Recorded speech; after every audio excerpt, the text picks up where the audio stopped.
Hey guys, welcome to the next episode of the Humm.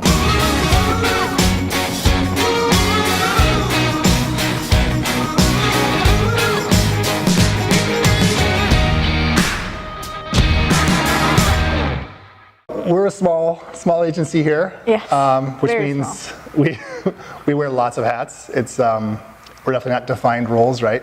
So it's a lot of overlap of helping each other out and kind of getting stuff done. And because of that, we get pretty stressed out. Yeah, we pick up pieces for each other for the company, but then we also sort of forget to pick up our personal pieces, I guess. Yeah, for sure. It's like making sure that we're okay mentally, health-wise, and all that good stuff. Yeah, and it's obviously not just a small business. You know, everybody's got, corporate's got things too that everybody gets stressed and burnt out, and especially just in the U.S., we just work so heavily here. Yeah. It's really hard to separate, especially digital stuff, separate, work, non-work life. So we thought we'd kind of go through a few tips that we're going to try to utilize for ourselves to de-stress a little bit, and hopefully you guys will get some tips out of this too. So we have 5 things to help you de-stress and kind of recenter at work. So the first one's taking naps or just sleeping better, right? Yeah.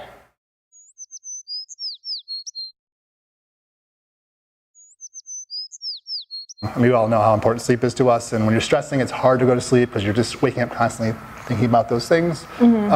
So I think it's important, on those weekends or whatever, if you have the chance to kind of just take a moment, rest for a little bit, even if it's a little power nap, just those things to help recharge the batteries a little bit. Yeah, and even if you can't nap, like I can't, there are actually people out there. Going to bed half an hour earlier than you usually would is really helpful, just because you can't take a power nap after work, either because your body can't or you just don't have the time to fit that into your schedule. Even 30 to 45 minutes before your usual bedtime is key to getting a restful sleep.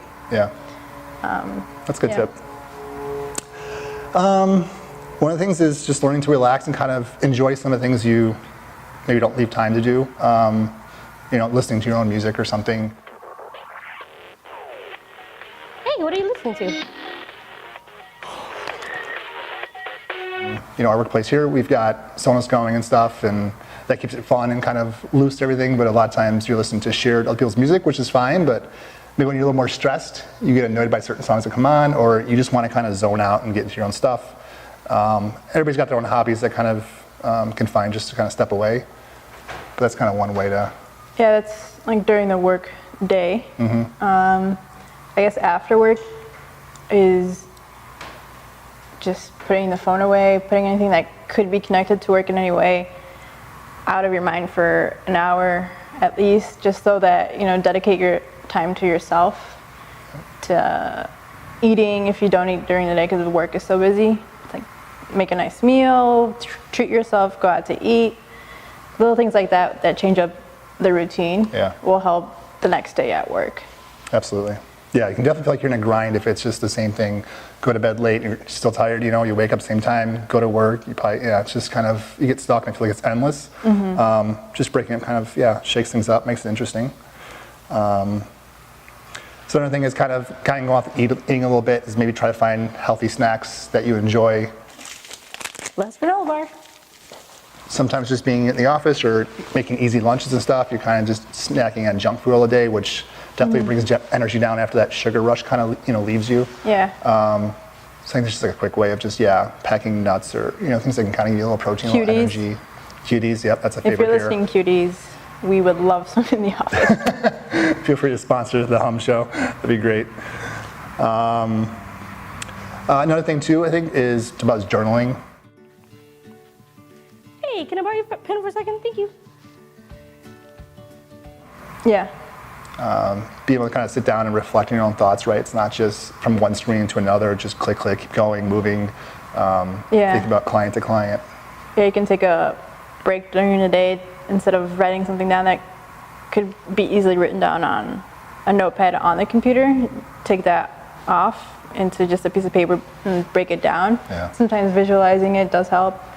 It might ease you, it might stress you out more, but just the motions of using other body parts will relax you in a way. Yeah, definitely get those eyes off the screen. That's a good way to kind of do it. Yeah, for sure. So our last one here is talking to your supervisor and having open discussions. Hey guys, what you up to?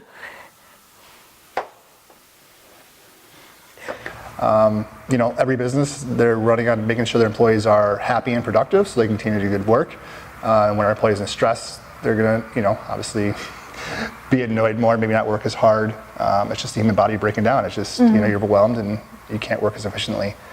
So I think a lot of times talking to that supervisor and just sharing your thoughts, being open, that what's going on. And if you've got a good boss, they're willing to listen and try to find out ways to mitigate stress and help you out. Maybe encourage you to take a vacation if you haven't, you're working so much, not taking your days. Yeah. Having a stress ball on your desk might be another option if it's not attainable to talk to a supervisor or a manager.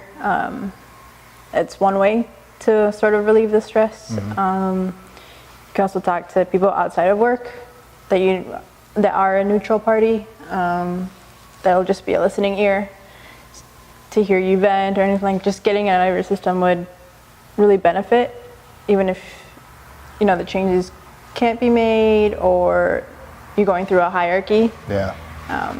It helps sometimes to just vent it. At least someone's listening to you, someone's hearing you. Yeah. Yeah.